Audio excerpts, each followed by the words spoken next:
mais am nañ espoir que ni xëj na balaa ñoo dem fête dañ ñu fay suñu bourse parce que étudiants yi dañoo war a ñibbi seen i kër ñii ñu ngi dëkk Tamba ñi dëkk Ziguinchor ak feneen te soxlañu seen bourse pour mën ci paas mën a ñibbi seen i kër. ay étudiants yu am ay gaañu tamit nemmeeku nañ ko ci xalaatu yenn étudiants ay perturbation mën na am ci at mi ñu jëm. étudiants yi kon tey seen ak yëglu jàppante yu métteeg takk der yi ay bourse di koppar yi ñuy dimbalikoo ci seenam njàng la ñuy sàkku ci kilifa yi ki ñu ko dénk fànn woowu bourse étudiants yi muy Louis Thomas Ciss janoo sànq ak taskatu xibaar yi digée na pay gi ñeel bourse yi ëllëg incha allah yeneen i xibaar Abdou Khadre Seck dinañu indil ay kàddoom moom Louis Thomas Ciss di directeur des bourses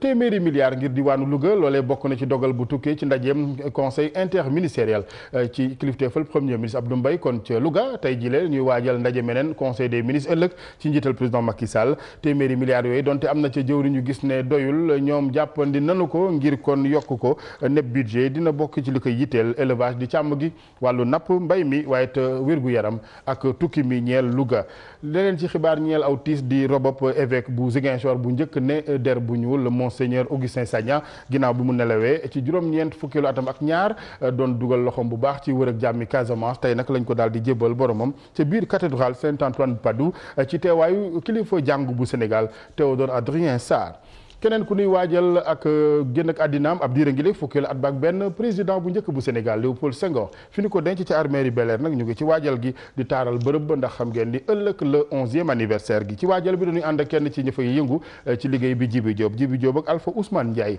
ak Mar Dieng. dañuy ñëw fii comme chaque année bu jot dañuy tàmm di ñëw bu anniversaire Senghor di ñëw suñu kilifa yi yónnee ñu ñëw fii pour retaper waat un petit peu tombeau yi parce que tu vois defar bu Senghor mais également defar yi nga xam ne ñoo nekk ci wetu tombeau Senghor delloo defaat un petit peu aussi si espace vert bi c'est-à-dire ajouter ay pots de fleurs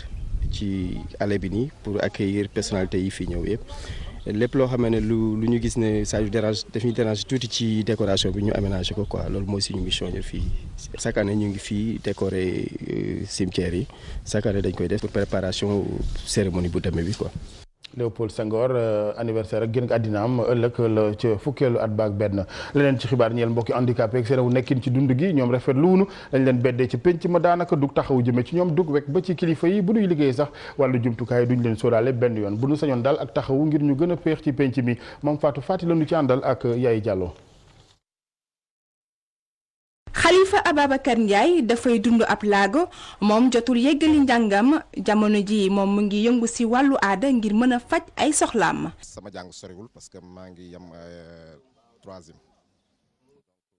dama naan sama jàng bëriwul handicap bi causé bokk na ci parce que li ñu doon seet moom mooy jéem a xool nu ñu may fajee bon ci hôpital laa doon ëpp di nekk. bon loolu bokk na ci li waral sama jàng soriwul quoi. comme Khalifa ñu bari ñu ngi dund ab laago am nañu ay jafe-jafe ngir am lu leen yombalal seen dund. ci wàllu immeuble yi wàllu dëkkuwaay yi bari na waaw bari na trop wàllu liggéey. problème accessibilité lay doon parce que ni ñuy dëkkee bon man li ma gënal du ma ko mën a am sax suñu kër donc problème moyen lay doon quoi. donc bu ma nee ci biti maanaam dina toucher problème mu liggéey dina toucher aussi problème accessibilité. seen yaakaar yëpp ñu ngi ko wekk ci nguur gu bees bi ngir ñu yombalal seen nekkin na. pour nga am financement problème la parce que maa ngi ci cordonnerie bi def naa cordonnerie def naa opticien def naa horloger mais pour nga am financement nag mooy problème xëj na nag jombul. nguur gu bees gi fii ñëw ci kàttanu yàlla suñu borom xëj na ñu jéem ci ay jéego. ñuy dund ab laago ñu ngi ñaan nguur gi ngir ñu mën a defal leen ay jumtukaay ñoom am nañu yaakaar ne ci loi bu ñu voté fee ci assemblée ngir na saafara seeni jafe-jafe. Union africaine lu jëm ci jàmmi réew yi seq Afrique lañu ci bëgg ci média yi mooy ñu dugal ci seen loxo di ko waxtaanee ak jëf ak dox méngale ko caada yi Afrique loolee ci ndaje tey jii dañu ci ànd ak Cheikh Tidiane Gadio kenn ci ñi fa yoroon kàddu gi ñeel mbébétu Union africaine googe ngir média yi dugal seen loxo ci wër ak jàmm gi ak lu koy gàttandu laata muy tàkk Cheikh Tidiane Gadio Kumba Thiam. que ñu am jàmm il faut nga am jàmm mooy indi stabilité. bu stabilité amee maanaam dëkk bi calme tey nit ñi mën a liggéey nit ñi tal seen bopp ba mën a tal seen réew loolu lu am solo la maintenant beneen kii bi mooy sécurité bi du affaire militaire rek ak défense sa territoire yooyu yëpp am na solo mais boo xoolee ba ci biir sécurité humaine mooy nit ñi mën a lekk mën a naan nit ñi tal jàngi tal faju tal aussi yàlla alal bi mu leen may ñu mën ko sécuriser Afrique fi ñu toll tey nii bu ñu sécuriser wul li ñu yàlla may ñeneen ñi ñu ci ëpp soxla dina ñëw jël si ko ay puissance yoo xam dañu organiser moo tax atelier yu mel ni dafa am solo journalistes yi dañu am rôle boo xam ne yàlla moo leen ko may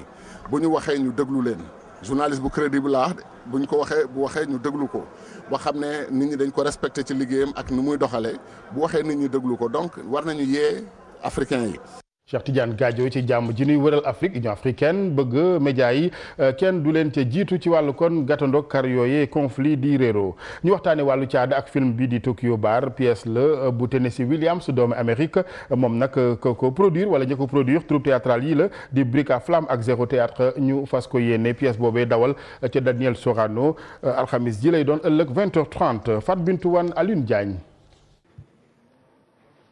ay jumtukaay yu ñu teg ngir waajal def théâtre histoire bi nag mi ngi lalu ci mbëggeel diggante jëkkër ak jabar. c'est une pièce qui a pas beaucoup été jouée. mën naa ne sax pièce théâtre bi luñ ko joué fii ci Ndakaaru bëriwul li koy firndeel rek mooy kii di auteur bi li mu doon dund jamono yi muy bind li nga xamante ne mooy pièce bi naka noonu ñëw na ci li nga xam ne mooy art création maanaam artistique bu jàkkaarloog lii di œuvre am wax na itam ci lii di couple maanaam diggante jëkkër ak jabar. te seen diggante sax mujjee tas. c'est la séparation d'un couple aussi. Sénégal nag doon réew bi ñu koy njëkk joué tànn bi ñu ko tànn nag du neen. je suis né ici. man fii laa juddoo mën naa ne français la sénégalais sax bu rax tuuti libanais fii laa màggee fii laa commencé itam di def lii di théâtre mais amateur laa woon ci diggante bi laa dem France mais daw ma woon ngir formé wu. wante foofu laa tase kii di Gilles ak Benoît maanaam ki nga xam ne mooy metteur en scène bi ci la ñu tànn beneen sénégalais bu ñuy woowee François Chica moom sax formé nañ ko ci Ndakaaru fële ca conservatoire moo tax bi ñu noppee suñu liggéey rek ñu gis ne dañu war a dellu Ndakaaru ngir wan askan wi suñu liggéey. pour présenter notre travail. pièce de théâtre bi nag dinañ ko amal ci lu toll ci benn waxtu ak fanweeri simili alxames ji te théâtre national Daniel Sorano su ñaar fukki waxtu jotee ak fanweeri simili. ñu waxtaanee ànd ak mbalit mi ak collectivité locale yi nga xamante ni ñoom lañ ko dénk léegi xam ngeen di altine ci assemblée nationale dogal jibee na fa dindi fi Soprosen mi yitte woon mbalit mi Sénégal collectivité locale yaa ca yëngu ñoom nag ñooy sàkku ndimbalu état bi ngir mission bi du mën a mucc ayib Aminata Mbaxe Sow la ñu ci àndal ak Yaay Diallo. ginnaaw bi ñu voté projet de loi bi dakkal Soprosen lépp lu jëm ci wàllu mbalit mi léegi jiitu gox-goxaan yi ñoo koy toppatoo waaye ci mairie yi dañoo gis ni amuñu jumtuwaay yu mat ngir ñu mën def seen liggéey ni mu waree. lii tax ñuy wax véritablement collecte mooy déchets solides yi li nga xam ne vraiment ñun suñu ko dindee duñu am fuñ ko yóbbu loolu mooy wax bi xam nga dajale yomb nañu parce que am nañ personnel pour loolu ak fuñ ko teg yomb nañu. parce que am na fu ñu ko mën a teg waaye jël ko yóbbu du dëgg chaque jour ca décharge Mbëbës par exemple loolu amuñu moyen. njiitu gox-goxaan yooyu di naan seen budget bu ndaw boobu sax la ñuy faral di dindi ngir ñu mën a bale mbett mi ak yeneen. ñun ci biir Sicap jënd nañu ay brouette jënd nañu ay râteau jënd nañu L2 am boo xam ne chaque matin mooy wër quartier bi la mu mën mu dindi ko surtout nag suuf si. yenn njiitu gox-goxaan yi di ñaan nguur gi mu séddale xaalis bi ñuy dugal ci wàllu mbalit mi. ministre bi mu ngi doon wax l'autre jour maa ngi ko lire ci journal bi ne dinañu am 17 milliards yu ñuy def ci yëf yi 17 milliards yooyu bu ñëwee je crois que dina gën a mën a dëgëral yëf yi ba ñu mën a wàccee liggéey bi ci collectivité locale yi comme commune d'arrondissement yi. député yi nekk ci assemblée nationale daal di nañuy voté ñoom ñëpp loi bi nga xam ni mooy supprimer Soprosen nguur gi ne dina jël ay matuwaay waaye tamit dina yokk xam-xam ñi nga xam ni ñoo jiite gox-goxaan yi ngir ñu mën a régler problème mu saleté ci Ndakaaru ak yeneeni gox yi. Amina Mbare Sow dinañu des ci kanam tuuti mbokk yeeg wàllu collectivité locale yeeg mbébétu mairie Ndakaaru jëm ci li ko dale benn fan ci weeru janvier amal ak dërëg ñeel mbedd ci yenn ci mbeddi Ndakaaru pavage gi ambulant yi ñu sancee ci yoon yenn soxla dañ leen di yëkkati ñoom noppee gunu ngir yëkkati gi ci kanam tuuti ñu am fa gan foofee di adjoint au maire Ndakaaru Babacar Seck yittewoo wàllu jënd ak njaay mi ak wàllu artisanat laata moom sport gi ci kanam tuuti lay doon.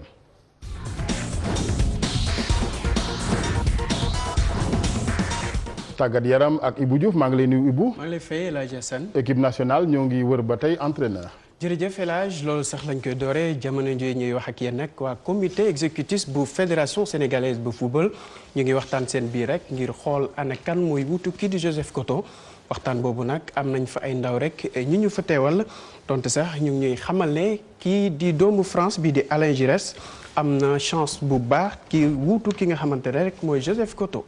dañuy wéyandi ak football fii ci Sénégal xalaat bu rafet bi kii di Modou Fall di président AS Pikine amoon rek dajale ñi nga xam ne ñooy président de club fii ci Sénégal ngir bañ a dem rek ci li nga xam ne mooy élection loolu lay aju ci ki war a jiite ligue professionnelle bu Sénégal de football bien sûr naka noonu nag ñu teewlu ci ki nga xam ne mooy Oumar Samb di président Sunéor moom mu ñëwaat rek ci li nga xam ne moo tere ñu mën a am président consensuel boobu. président yi dañu daje woon tey pour waxtaan pour jéem a xool naka la ñuy def ba nga xam ni président ligue professionnelle bi ñu war a fal samedi prochain comme am na ñeenti candidats yoo xam ne ku ci nekk taxaw nga ni war nga mun a nekk président bi ñu waxtaan ci suñ biir ba nga xam ne liy jëmale football bi kanam mooy ñu trouver benn candidat boo xam ne ñëpp ñoo ciy ànd parce que yéene bi mooy rek trouver candidat boo xam ni même bu fekkee ni sax ku ci nekk jàpp nga ne war nga mën a jiite football bi ñu am candidat boo xam ne au moins dina mën a tënk vision ñëpp ku ci nekk programme bi nga xam ne nasoon nga ko pour football bi ku ci nekk yéene bi nga amoon pour football bi ñëpp ànd nekk benn portendoo ko te loolu ñu ngi koy def ci initiative bu président Mbaye Ndoye ak ñi nga xam ne ñoo fi teew yëpp donc moom la ñu jiital pour mu jéem a dox ci tànk yu sell ci consensus bi nga xam ne moom lañ namm donc tey jii mën nañ ni li nga xam ne moom lañ fi tënkee mooy bu ñu yàlla jàppale fii ak samedi avant samedi dinañ mën a am candidat boo xam ne moom la ñuy jiital. ci ñu jaajëfal Abdoul Aziz Ndiaye bi taataan kàddu yooyu dañ koy wéyal rek ak basket ñeenteelu journée mercredi bii di ñëw nag ñii di Bopp ak Mermoz ñoo war a jànkonteel rek ci li nga xam ne ñooy wut seen première victoire ci saison bi naka noonu ci góor ñi Bopp moom itam dina fekk ji dukk rek ngir mën a xool ni muy def ngir mën a am victoire boobu El Hadj dañu koy jeexal rek ak lii di volleyball ñoom nag ñi nga xam ne ñooy yëngu ci wàll boobu nag xamle seen xalaat rek lépp ci lu aju ci seen saison ren bi naka noonu Mbaye Dem di directeur technique national xamle na rek li leen tax a jóg ci atum ren bi naka noonu ñuy xamle ne volleyeur sénégalais yi ñu ngi war a dugg rek ci tournoi zone 2 bi ñu war a amal Ndakaaru ci loolu alxames bi sax la tàmbali ñu teewlu ci micro Cheikh Sadibou Diarra. Guinée mi ngi ci yoon bi Guinée-Bissau mi ngi ci yoon bi Gambie mi ngi ci yoon bi donc ñoom ñëpp tey la ñuy agsi ñu ngi leen di loger stade de l'amitié compétition yi ñi ngi amee stade Diom Marius Ndiaye suba lay commencé ci 9h ñaari match ci suba gi ñaari match ci ngoon gi ajjuma aussi ci suba gi ñaari match ajjuma ci ngoon ñetti match ak samedi la finale yi bu 16h30 jotee ci lañuy defee cérémonie de clôture bi bu dee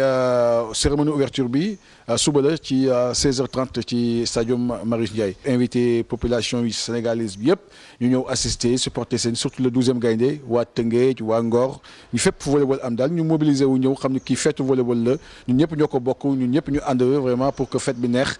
suñu objectif nag du lenn lu dul gagner d'abord qualifier parce que ñaari premières yi ñooy qualifié ci bu ne incha allah bëgg nañoo bokk ci ñaari premières yi qualifié ci góor qualifié ci jigéen dem Coupe d'Afrique qualifié aussi dem Coupe du monde.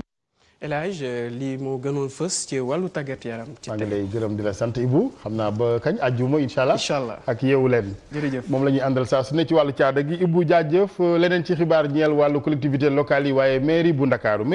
mu ngi waajal mbébét gu mag li ko dalee benn fan ci weeru janvier mbokk yi dañuy jublu ci pavage ñeel mbedd yenn ci Ndakaaru ña ca sañce nag daanu sàkk ci ñoom ñu jóg ambulant yenn yi ñoom ne ñoom it bu nu sañoon waxtaan yi nguur gi yeggale ko laata ñuy jóg ndax amagunu feneen dañ ci ànd ak Adiya Tall ak Aline Diagne laata ñuy dalal Babacar Seck adjoint au maire bu Ndakaaru. jëlee fi marchand ambulant yi ak yenn borom table ci mbedd yi dina am wala du am yenn jaaykat yi ñoom nanguwuñu ko dégg te fasuñu yéene topp dogal bi ndax si seeni kàddu am na li juitu. Khalifa Sall tam aussi décision boobu mu jël man wax dëgg yàlla ànd naa ci ak moom mais peut-être ni mu ci bëgg a demee mooy maanaam fitna la ciy demee ak doole te du noonu léegi li mu waroon def mooy lenn ñu lëkkaloo ak moom waxtaan. kon su ma nee tey Khalifa Sall xaar ba directeur boobu toog nga xam ne maanaam mooy directeur général bu ANAMA mu toog waxtaan ak moom ñu àndandoo lëkkaloo liggéey wàcc sur le terrain recenser ambulants yi nga xam ne maanaam seen toogaay jekkul. Khalifa Sall bu ne le 1er janvier ambulants yi dañu fay jógee loolu mënul nekk dañuy waxante dëgg su ko fi bëggee def tam aussi tamit nañ waxante li am fitna la fi yee te fitna baaxul. ñenn ñi ne mbetteel lay doon si ñoom bu ñu sukkandikoo si garantie yi leen mairie joxoon. daf ñu xaw a jaaxal sax parce que maa ngi tiim nii procès verbal boo xam ne réunion bu ñu defoon ak maire le 23 novembre 2012 maire boobu moo ko présidé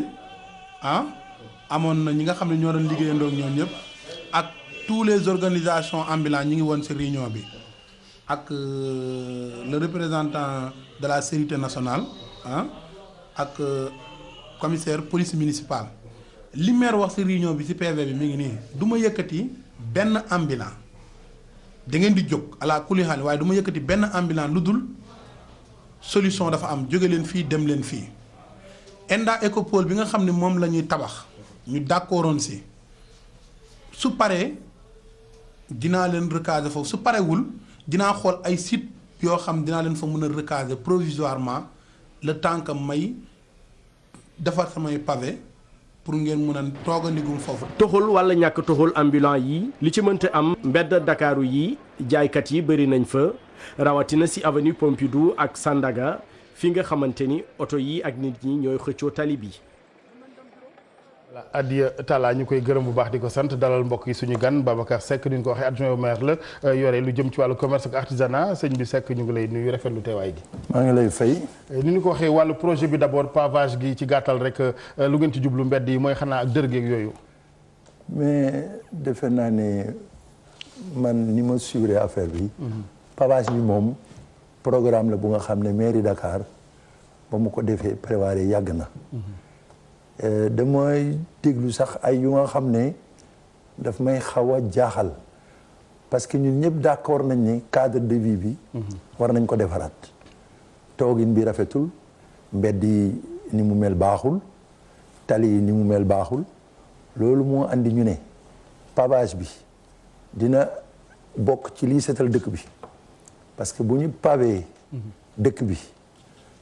dina wàññi suuf si ci tali bi dina daal defal dëkk bi mu rafetaay boobu rek lañ ci jublu pour defaraat dëkk bi waaw.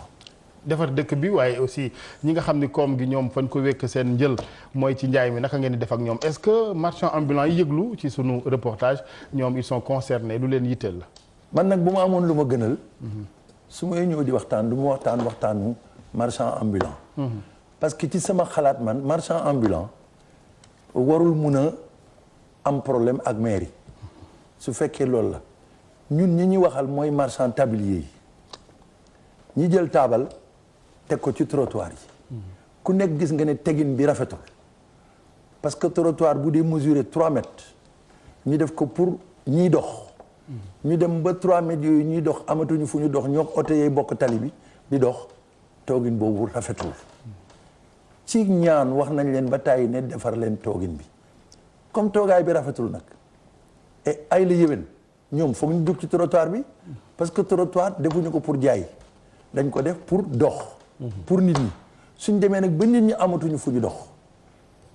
table yi jël place su nit ñi day am problème defe naa ne loolu mooy suñu problème maintenant damay dégg toujours ñi nga xam ne dañuy daan seen doole ñi nga xam ne mais boo demee ba seet ñëppay daan seen doole mais du tere itam ñu doxal ko ci yoon ñun amuñu maire yi amul intérêt nekk ci mbedd mi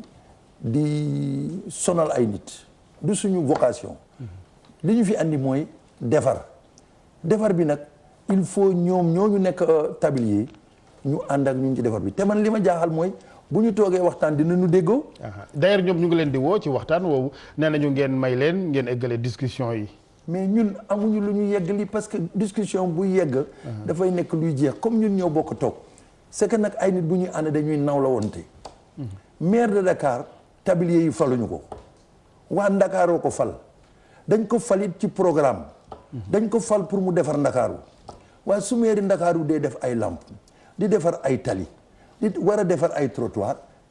j'ai dit mairie Ndakaaru loolu mooy mission mais mairie Ndakaaru bu fekkee buy liggéey ñu bugg a ñoom tablier lu mairie Dakar di def tàggu leen lu muy wax tàggu leen te tàggu bu yëpp mooy li ñu bëgg a ñoom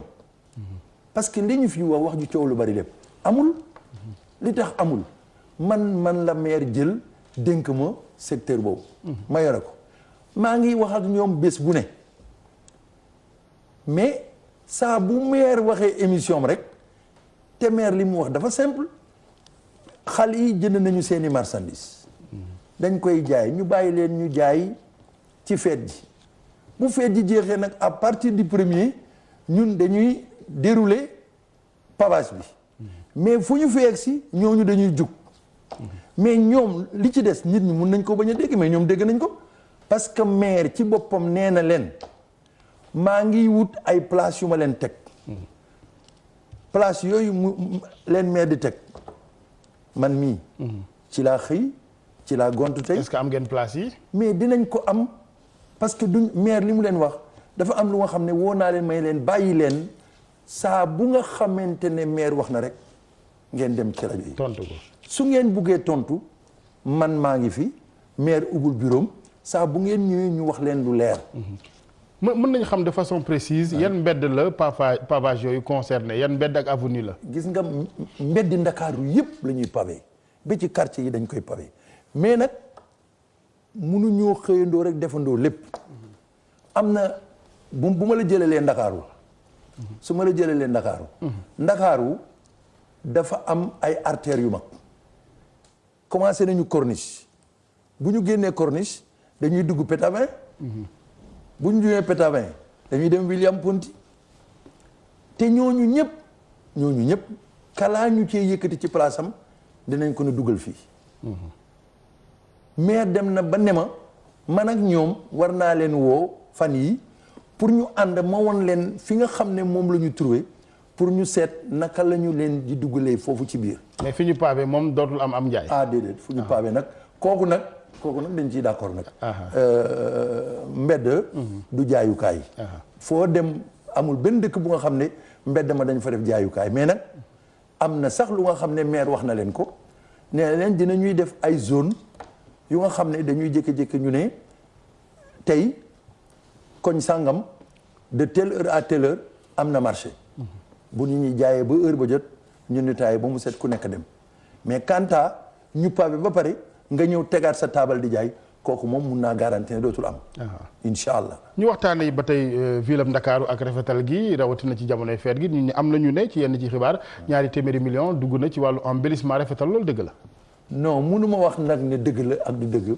parce que loo gis ci ànd ku nekk da nga am loo yore. man li ma yore commerce laa yore ak artisanat. loola ña ko yore def nañ ko mais dama am yaakaar ne rek lépp lu nga xam ne. dañ koy def pour yëkkati suñu réew je pense que waruñu cee mun a te mairie du jël ay milliards def ko ci taali lamp dégg naa sax ku wax temps yële feux rouges yi ñu def ci dëkk bi amu fi njëriñ wala lii ak lële mais nit nag képp ku nga xam ne da ngay dox te bugguloo progrès da ñuy jaaxal ñun nag bu ñu sañoon defe nañ ne feux rouges ya nekk New York sax jombuñu Ndakaaru gi dara jombu fi dara donc lépp lu ñu mun en tout cas pour dëkk bi rafet jekk ñun dinañ ko def. ñu wax ci wàllu xëy ak perte emploi éventuellement ndax ñoom jaaykat yi naam ñu ngi wax dañu bëgg a sàmm seenam jaay yéen seen i pavage est-ce que dina jur emploi ci ndaw yi Sénégal ban société moo gagné marché bi gune yi ndax daañ leen ci jël ci diir boobu yëpp ñuy amal pavage boobu du ñàkk xëy na ay milliards wala ay millions dem. dëgg la gis nga pavage bi ñu koy def dañu def appel d'offre international. ñi ko gagné burkinabé lañu. bañ ko gagné. amuloon préférence nationale.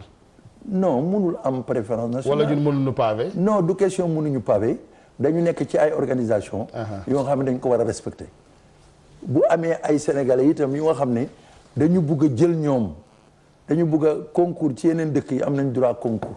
ñun tëjuñu woon concours yi bu ñu sañoon nit peut-être sénégalais gagné ko mais ba loolu amee ba pare mais daf leen ne. ñi koy liggéey ñay defar pavé yi ña koy teg ñëpp waa Sénégal la ñu doon. loolu moo andi ñu jël 3000 jeunes appel dañu def annonce ci rajo yi ci journaux yi wane ne dañuy def pavage nañu jël ay xale. usine ba ña fa nekk ay sénégalais fa ne di ko jàng xale yi ñoom ñooy poser pavé yi ñoom ñooy def lépp. kooku defe naa ne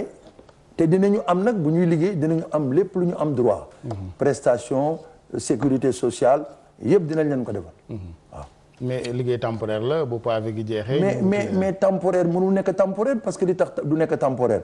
parce que bu ñu tegee pavé. doo ko teg rek dem si yoon parce que ñi ko teg. léegi-léeg mu am lu ñu war a liggéey su boobaa ña ko teg ñoo koy teggi ñoo koy tegaat amul dara lu ñuy créer lu nga xam ne buñ ca toppee mënul nekk emploi. très bien ñu jeexal ambulant yi ngay bañ a tudd xëy na ci wàllu yow sa liggéey borom table yi ngay waxal ambulant yi du patate chaude ci loxo yi suñu way politique yi gis nañ ni jamono Abdoulaye Wade bu ci léegi ku ci ne daal leen jéem a fexe safoo ba ñu tëral sax ay kuréel de soutien loolu lépp yëf yi bàyyiwuñ ko ba mu ëpp loxo nga foog sauf ñun ba ñu ñëwee ñu ngi may dégg ñoom ñëpp li leen maire wax xam nga léegi-léeg ñu ne maire dafa ne dina naka dina mat xaw ma dina lakkam du lakk mais man damay laal je dis laal dee laalul dee damay laal loola ñi ko répété barki dem ba leen ko maire di wax depuis 2009 leen ko wax nañ leen itam ñun wutuñu clientèle politique bu leen ñu faral maire wax na leen ko ci campagne bi ku nekk dégg ne fii ay ambulant ne bu kenn woteel Khalifa Sall bu kenn woteel Macky Sall parce que su ngeen ko woteelee moom Khalifa Sall ñoo ànd te Khalifa nee daf ñu fiy jëlee mais Khalifa musul wax daf leen di jëlee Khalifa daf leen ne bés bu ma leen fi jëlee naa leen teg beneen place clientèle politique boobu nga wax nag moo ñu teg coono bi yëpp ñu am coono bi mooy suñu demee ba ambulant ci biir Sénégal ci biir dëkk bu respecté sa bopp ñuy def conseil présidentiel ambulant j'ai dit boobu ñu ngay jéggi yoon ambulant kenn newul baax na baaxul du suma problème lii suma problème mooy nañu gëm na ñun mairie Dakar bu dee lii ñuy def mooy wut fu ñu leen teg defar tali bi defar cadre de vie bi mooy tax du ñu faluwaat bu yóbboo ñu xam ne ñun du ñu faluwaat voilà Babacar Seck télévision Futurs Médias ngi lay gërëm di la sant di la jox ndaje 20h ci français bi incha allah 20h mbokk yi Khalifa Diakhaté ngeen ci àndal ñu fanaan jàmm